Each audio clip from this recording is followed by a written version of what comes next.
Hello and welcome to Tea Break Film Reviews. My name is Michelle and today I'm going to be reviewing Love, Wedding, Repeat. Now this may look like your average rom-com, and it may be exactly that, but it has some redeemable qualities, so hold your champagne and hear me out.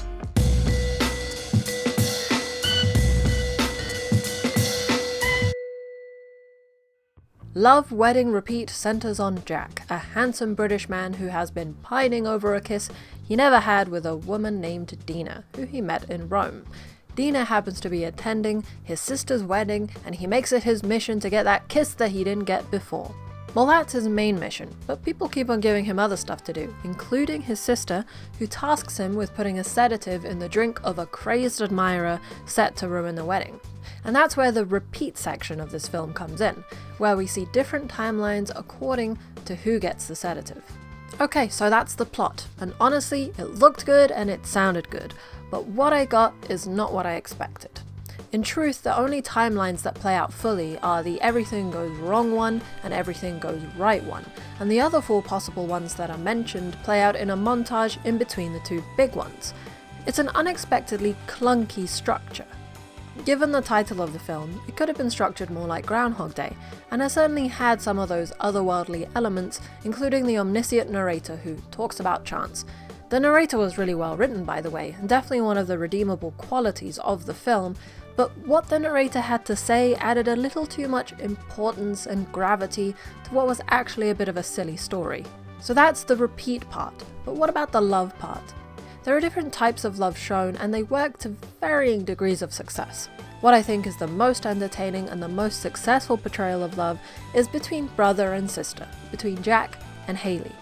Their scenes had the most heart, their dialogue ran naturally and it was really believable, and it was fun to watch their hijinks.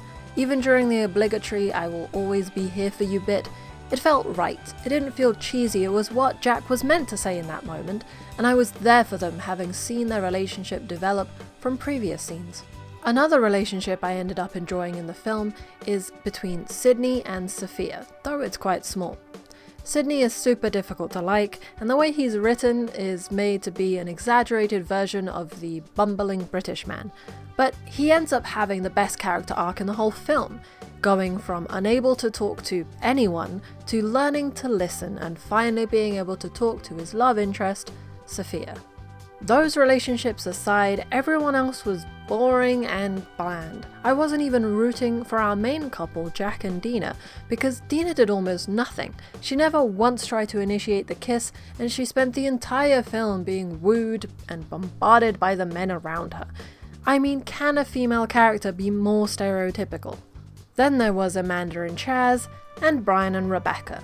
Both couples have unreciprocated love, and both somehow work it out, but spend 90% of the film in repetitive, pointless conversations.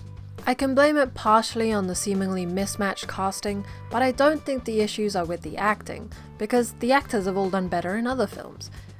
I think the main issues come with the faulty writing of the romantic relationships, specifically.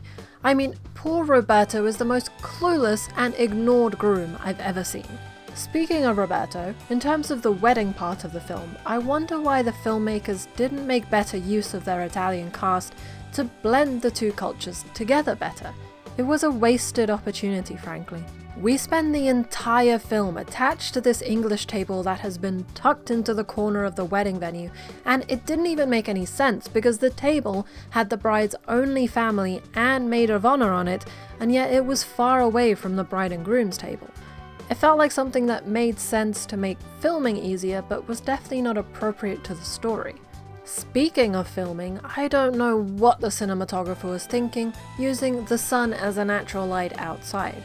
That scene with Dina and Sidney on top of the balcony was absolutely infuriating because every shot was different. It's something that I would forgive in a film that I genuinely enjoyed, but it only added to my disappointment for this film. What's interesting about writer and director Dean Craig is that he also wrote the 2007 film Death at a Funeral, which was a really well-written comedy. There is a 2010 American remake of it that is okay, but I only mention it to urge you to watch the original, which is much, much better. What puzzles me is how can Love, Wedding, Repeat fall so flat considering the writing of Death at a Funeral? I think it comes down to two things. Love, Wedding, Repeat is Dean Craig's first feature film as a director, so perhaps he just needs a bit more time to master the art.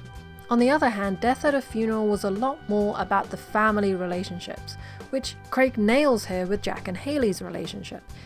And perhaps if there was more of that, this film would have been better. Thank you for watching. Please like this video if you enjoyed it, subscribe and hit the bell icon if you want to see more videos, and comment with your thoughts on the topic. What are some better examples of films about weddings?